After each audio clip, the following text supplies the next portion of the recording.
Resort. মোহনা research তো sorry mistake. তো এখানে আমরা কালকে রাত্রে পৌঁছেছি, তো সেখানে রুমটা কেমন ছিল তোমাদেরকে আমরা দেখাতে পারছিলাম না। তো এখন এই সকালের ভিউটা দেখাচ্ছি আর রুমটা শেয়ার করছি, তো চলো দেখতে থাকি। এই হচ্ছে আমাদের রুম। আচ্ছা,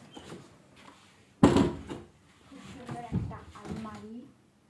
তো এখানে জামা পোশাকের ভর্তি অলরেডি হয়েই আছে। আর একটু এই পাশটা দেখো, ভালো। এই পাশটাও বেশ একটু টেবিল করে বসার জন্য। আর এই সাইডে জানালা। বেডটা দেখো, খুব সুন্দর। আর এই যে সব থেকে যেটা বেশি ভালো লেগেছে এইটা, তো এখানে রাখা আছে চা কফি দুটোই রাখা আছে, যে যারা আলাদা আলাদা করে প্যাকেট। তো এই সিস্টেমটা আমার খুবই ভালো লেগেছে। আর সব থেকে বড় কথা এই যে মেয়েদের এটাই হলে আর কি চাই। তো এখানে নিচে আছে জুতো রাখার, আর এই টায়ারগুলো আছে কিছু রাখার জন্য, বাট এক দুদিনের জন্য আছে, এখানে কিছু রাখার প্রয়োজনও পড়ে না। আর এই যে টিভি, তো এই সাইডেও যেমন টেবিল আছে, তো একটু ছোট্ট করে তো ওখানেও আছে। আর এবার আসছি, এটা দেখিয়ে দিয়েছো বেডের এই পাশটা, ওপরে এটা একটু লাইট এটা দেখলাম।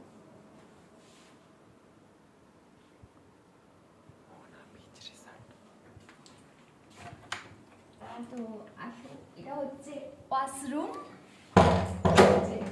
ওয়াশরুমের সামনেও এসে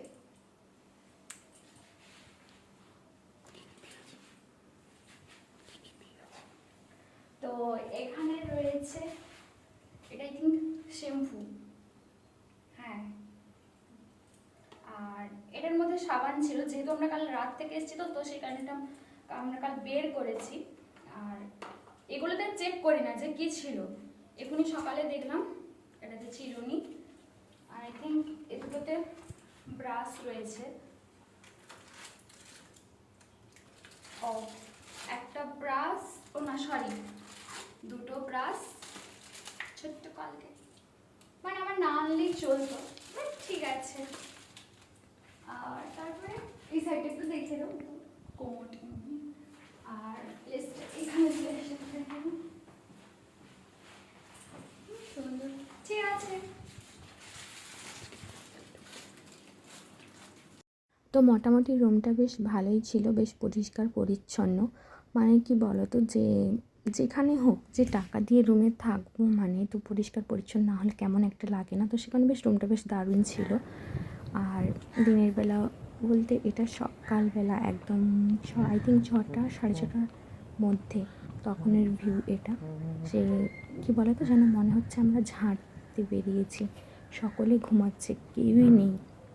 আমি আর তোমাদের দাদাভাই ঘোরাঘুরি করছি। তো এই সুযোগে একটু ফাঁকা ছিল এখানে দোলনাতে, তো আমি বলছি আমার একটু ভিডিও বানিয়ে দাও, কারণ পরে তো আর সুযোগ হবে না, এত লোকজন চলে আসবে। তো আমি যখন সুযোগটা পেয়েছি এখন ফাঁকায়, তো আমি ফটোটা তুলেই নিই বা ভিডিও বানিয়ে নিই।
কোথায় এসছো?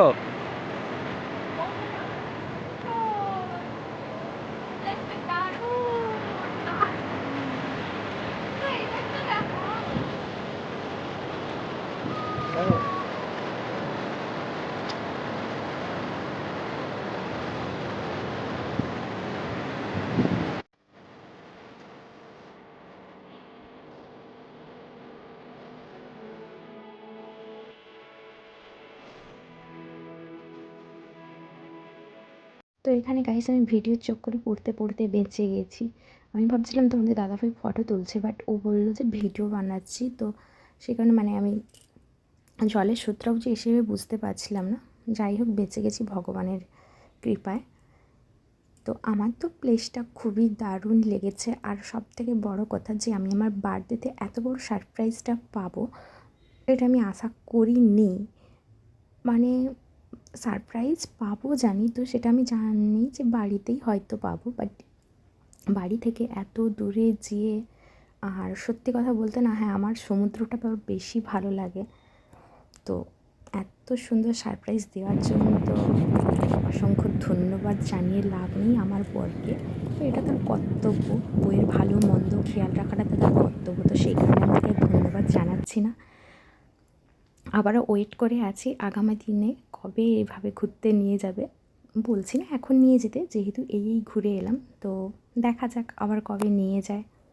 मेरा कोई ना होके भी कुछ लागे, तू मेरा कोई ना होके भी कुछ लागे।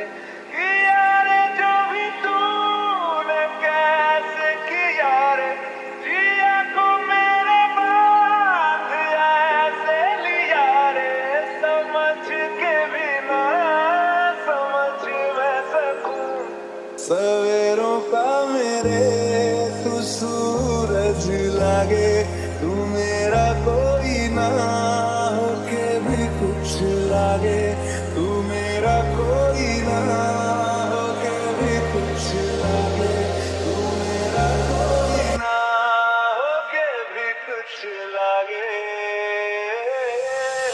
अपना बना ले पिया, अपना बना ले पिया, अपना बना ले मुझे, अपना बना ले पिया, अपना बना ले पिया, अपना बना ले पिया, दिल के नगर में शहर तू बसा ले पिया।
তো চলো, অনেক হলো ঘোরাঘুরি, এবার যাওয়া যাক বাড়ি। কারণ দিনের বেলা ভাবছিলাম একটু ঘুরে ফিরে দেখবো, যা রোদ আর গরম তার জন্য আর দেখতে ইচ্ছে হলো না, বাড়ি যাওয়া যাক।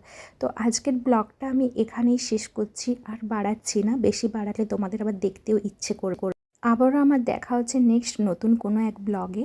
তো আমি তত টাইম ব্লগটা এডিট করি আর তোমরা এটা দেখতে থাকো। চলো, টাটা।